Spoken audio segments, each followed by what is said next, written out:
हम पढ़ रहे हैं करंट इलेक्ट्रिसिटी। और बच्चों अब हम किसी सेल के इंटरनल रेजिस्टेंस को फाइंड आउट करेंगे यूजिंग पोटेंशियोमीटर। तो बच्चों ये आपके बोर्ड एग्जाम के पॉइंट ऑफ व्यू से बहुत बहुत इम्पोर्टेंट है और फिजिक्स लैब में आपको ये प्रैक्टिकल भी परफॉर्म करना है। तो बच्चों हमारा ऑब्जेक्टिव है determination of internal resistance of a cell using potentiometer.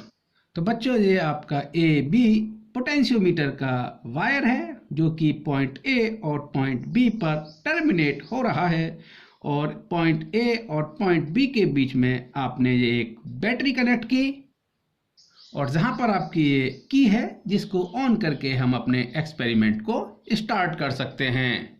बच्चों ये आपका एक वेरिएबल रेजिस्टेंस जिसको कि हम रेजिस्टेड बोलते हैं कनेक्टेड है।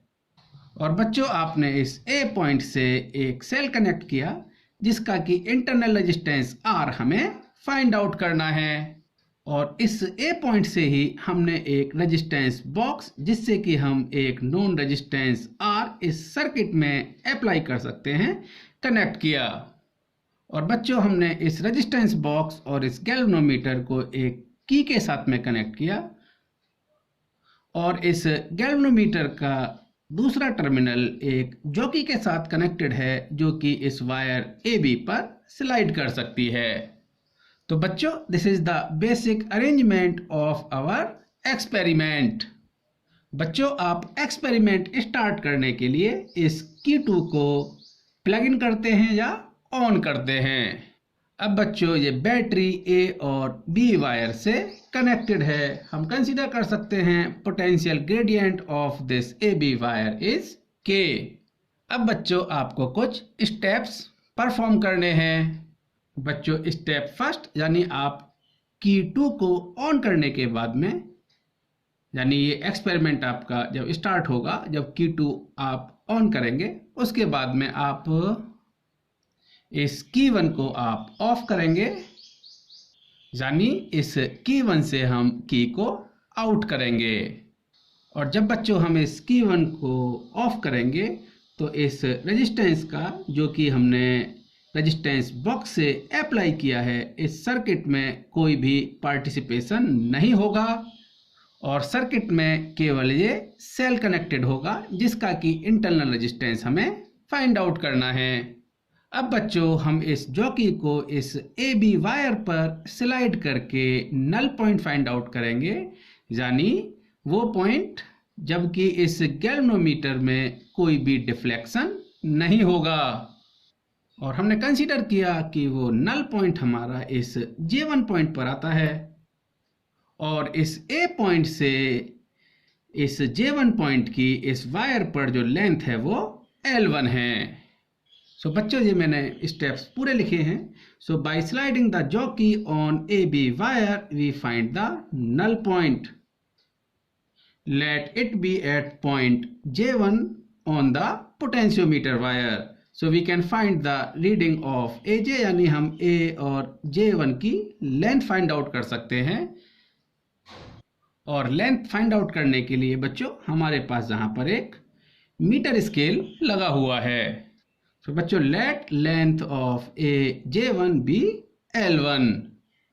सो the potential difference between the point A and J1 that equal to potential gradient K into L1। बच्चों गैल्वेनोमीटर में कोई करंट फ्लो नहीं हो रही है, यानी गैल्वेनोमीटर नल पॉइंट शो कर रहा है। तो बच्चों A J1 के बीच में जो पोटेंशियल डिफरेंस है वही पोटेंशियल डिफरेंस C और D के बीच में होगा। और जब बच्चों C to D कोई करंट फ्लो नहीं हो रही है तो potential difference between the point C and D that equal to the EMF of this cell. So let the EMF of this cell be E that equal to potential difference between the point A and J1. So this is the K L1. बच्चों इसको मैंने अपनी first equation consider किया। Further calculations के लिए बच्चों मैं अब नेक्स्ट सीट पर चलता हूं। अब बच्चों हम सेकंड स्टेप परफॉर्म करेंगे, और बच्चों अब हम इस की 1 को ऑन करते हैं। और बच्चों जैसे ही हम इस की 1 को ऑन करते हैं तो रेजिस्टेंस बॉक्स से जो हमने आर नॉन वैल्यू का रेजिस्टेंस इस सर्किट में अप्लाई किया है, अब उस रेजिस्टेंस का इस सर्किट में पार्टिसिपेशन होगा। बच्चों अब हम इस जॉकी को ए बी वायर पर स्लाइड करके नल पॉइंट फाइंड आउट करेंगे, यानी वो पॉइंट जब आपके गैल्वेनोमीटर में कोई डिफ्लेक्शन ना हो, यानी बच्चों गैल्वेनोमीटर में कोई करंट फ्लो नहीं हो रही है। कंसीडर किया बच्चों कि वो नल पॉइंट हमारा इस J2 पॉइंट पर आता है, और अगर इस गैल्वेनोमीटर में कोई करंट फ्लो नहीं हो रही है तो बच्चों इस D2 J2 में कोई भी करंट फ्लो नहीं हो रही होगी। लेकिन बच्चों इस सर्किट CIKDFHC में करंट फ्लो हो रही होगी, क्योंकि बच्चों ये की 1 आपकी ऑन हो चुकी है। मैंने कंसीडर किया कि इस लूप में आपकी I एम्पियर करंट फ्लो हो रही है। तो बच्चों ये मैंने स्टेप्स आपके लिए लिख दिए हैं।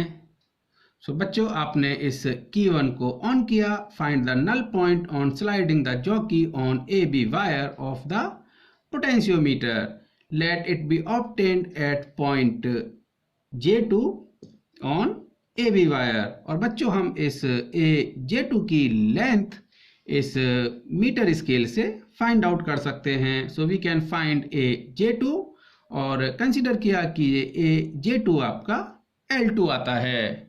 So potential difference between the point A and J2 that equal to potential gradient of the wire K into length of A J2, जो कि हमारी L2I है। So बच्चों for null point potential difference between the point A J2 that equal to potential difference between the point C and point D, यानी बच्चों C और D point के बीच में जो पोटेंशियल डिफरेंस है, अगर वही पोटेंशियल डिफरेंस A और J2 पॉइंट के बीच में होगा तब बच्चों गैल्वेनोमीटर में कोई भी डिफ्लेक्शन नहीं होगा, क्योंकि बच्चों ये C पॉइंट इस A पॉइंट से कनेक्टेड है। तो हमने कंसीडर किया potential difference between the point C and point D let equal to VC minus VD that equal to K into L2। ये कंसीडर किया कि ये आपकी सेकंड इक्वेशन है। बच्चों हमने कंसीडर किया था कि इस लूप में आपकी I करंट फ्लो हो रही है। बच्चों इस लूप में यानी C I K D F H C में हमने किरचॉफ लूप लॉ अप्लाई किया। बच्चों देखिए आप करंट की डायरेक्शन में सर्किट को ट्रेवर्स कर रहे हैं जब आप C से D की तरफ जा रहे हैं। So Kirchhoff loop law, so minus I into R, R is the resistance value of the resistance of this resistance box. From here आप करंट की डायरेक्शन में ही ट्रेवर्स कर रहे हैं। Internal resistance of the cell is small r, so minus I into R, negative terminal to positive terminal of battery, so this is the plus. और finally बच्चों आप इस C पॉइंट पर आ रहे हैं, सो दैट इक्वल टू 0। बच्चों जहां से आप I की वैल्यू फाइंड आउट कर सकते हैं, this I equal to E upon R plus small r। बच्चों मैं अब C2D Kirchhoff voltage law apply करता हूं। तो कंसीडर किया कि यहां पर पोटेंशियल आपका VC था, so VC minus IR that equal to VD। तो बच्चों यहां से लिख सकते हैं हम VC minus VD that equal to IR। अब बच्चों VC माइनस VD और I की वैल्यू मैं जहां पर पुट करता हूं, so VC minus VD that equal to KL2 that equal to E upon R plus R into capital R। और जो बच्चों हमारी फर्स्ट इक्वेशन थी E equal to K L1, मैंने E की वैल्यू यहाँ पे पुट की। सो फ्रॉम हेयर दिस के L2 that equal to K L1 upon R plus R into R.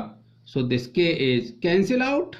So finally this L2 equal to L1 R upon capital R plus small r, where small r is the internal resistance of this cell. अब बच्चों मैं इस equation को simplify करके small r की value find out कर सकता हूँ. So from here this r plus r that equal to L1 upon L2 into R. So from here this small r that equal to L1 upon L2 into R minus R. तो बच्चों जहां से हम लिख सकते हैं this internal resistance of this cell that equal to R and that is the L1 upon L2 minus 1. बच्चों ध्यान रखेंगे आप, ये L1 लेंथ जब है जब आपकी की1 ओपन है, और L2 लेंथ जब है जब आपकी की1 क्लोज्ड है, और R is the resistance offered by this resistance box. बच्चों ये बहुत इंपॉर्टेंट एक्सप्रेशन है, मैंने इसको अलग से लिख दिया है. Internal resistance of a cell R that equal to resistance offered by the resistance box into L1 upon L2 minus 1, where L1 is the balancing length when this key1 is open and L2 is the balancing length, और बोलें कि null point in galvanometer when key K1 is closed. बच्चों इसको बहुत ध्यान से देखिए और इस लेक्चर को आप कम से कम 2 बार जरूर देखें. ओके.